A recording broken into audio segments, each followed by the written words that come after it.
নমস্কার বন্ধুরা, আমি মল্লিকা চলে আসলাম নতুন একটি রেসিপি নিয়ে। নিরামিষ ফুলকপি। চলুন শুরু করা যাক। কড়াইতে তেল গরম করে আলু ফুলকপি ভেজে তুলে রাখলাম।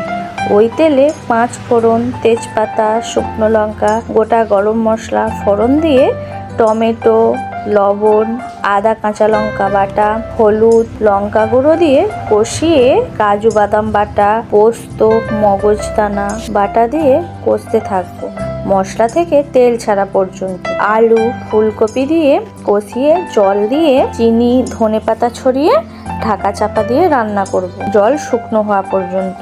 নামানোর আগে গরম মশলা ও ঘি দিয়ে নামিয়ে নিলাম নিরামিষ ফুলকপি। যে কোনো নিরামিষ দিনে লুচি, রুটি, পরোটার সঙ্গে পরিবেশন করুন, খেতে দুর্দান্ত লাগে।